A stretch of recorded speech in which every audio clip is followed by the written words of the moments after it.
Florent, Your Grace, Oluri, ladies and gentlemen, and I recognize the chairman of my bank, my employer, Hakim Belosagi. I don't know where he is now, but Hakim, recognized.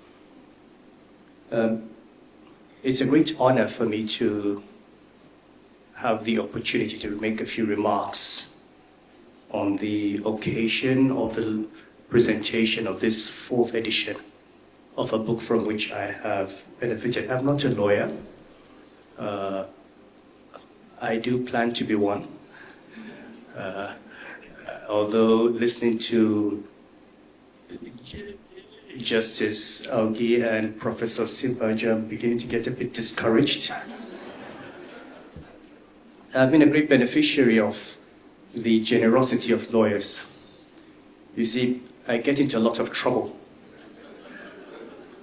And when people come after me, I need to go to the courts to defend myself. And I count among my lawyers somebody called Emir Sanusi Lamido, who was head of my legal team once. I count among them Latif Fagbemi, Kola Woodin, A.B. Mahmoud, the best lawyers in this country, and I never paid them a dime. So I enjoyed having the services of the greatest legal minds as friends who felt they needed to defend me when I went in trouble.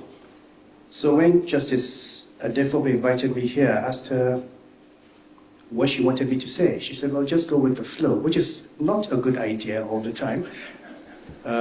So I suggested to her that a few people had annoyed me in Abuja, and could I insult them? And she said, no, please. You'll have other opportunities to do that, but please don't use my book launch. So they have my Lord to thank for being free. And I can't avoid controversy with all the judges present here. But you know, for me, I have a copy of this book on my table. Whenever I'm in court, or my lawyers are in court, I make sure I read everything they write and everything the opposing lawyers write. So I've learned a lot about the law by simply reading about my cases. And now I've gotten to a point where, with Justice Adefobe's book, I actually go through the book, look for what I think is relevant, take pictures and send to my lawyers. I'm not a lawyer, but I just send to them and say, this is something you should look at. Now, of course, they smile, they nicely and politely, this client is trying to teach me my job, but I have found that book extremely educative and enlightening.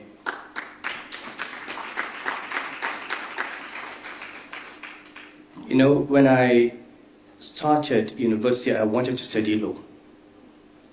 And the reason I'm not a lawyer today was after my A-levels, I did not make the cut. So I didn't make the grades. At that time, you needed very high grades to get into the Faculty of Law. I did have the opportunity. I was sent to the dean because I was just short of the cutoff mark, and I was going to make the dean's list. But the Faculty of Law in ABU is in Congo, not in Samaru.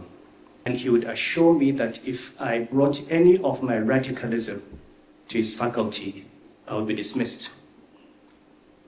And since I had every intention of participating in every riot in the university and every demonstration, I thought my best bet was to go to the Faculty of Arts and Social Sciences, where the likes of Dr. Bala Usman and Dr. Wilmot would encourage us to go out and confront power. But I still plan and hope to study law. I assure you, hopefully in a few years' time, you'll see me with a wig. It's one of the items of mine. I've told my daughter I must also wear that wig, and she keeps encouraging me to. So, Justice, thank you for your friendship. Thank you for the work you've done. Thank you for your contribution to knowledge. And again, thank you for the honor of giving me this platform as a non-lawyer to come and give you my goodwill remarks. I wish you all a successful afternoon. I think I've kept you 4 or 5 minutes. Okay, thank you.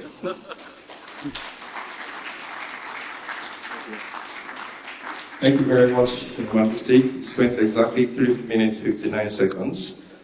You didn't go overboard. All right. As I have extended condolences to the speakers before him, it is only fitting that I extend congratulations to you, sir. At least one of your children made it to wearing a wig and gown. All right.